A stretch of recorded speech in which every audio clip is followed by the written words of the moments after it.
Home minister আসছিলেন আমাদের সাথে, তাদের একটা বাইলেটারাল মিটিং ছিল। উনি এখন চিফ অ্যাডভাইজারে ওখানে গেছেন, উনি হয়তো আগামীকালও থাকবেন, এখন আগামীকাল তারপরে চলে যাবেন। তা আপনারা জানেন ইটালিতে কিন্তু আমাদের বাংলাদেশি বহু লোক কাজ করে, মানে অন্যান্য অনেক দেশের জন্য। সৌদি আরবের পরে আমার মনে হয় ইটালির সংখ্যা হয়তো বেশি হবে। আরাবিয়ান কান্ট্রির পরে হয়তো ইউরোপিয়ান কান্ট্রির ভিতরে ইটালি সবচেয়ে বেশি। এখানে এই আমরা আজকে আলাপ করেছি আমাদের ভিতরে একটা কোঅপারেশন, আমাদের একটা এইটা কিভাবে আরও বৃদ্ধি করা যায় এই ব্যাপারে আমাদের আলাপ হয়েছে। এবং আমাদের যারা ওখানে কাজ করতেছে তারা যেন প্রপার ভিসা নিয়ে এবং প্রপার চ্যানেলে যায়, এই জন্য তারা বলছেন।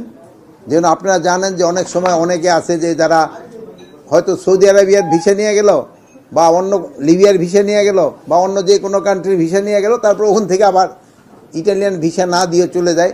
এটা যেন না করে, এটা যেন বলছে ওনারা প্রপার বাংলাদেশ থেকে যেন ভিসা নিয়ে যায়।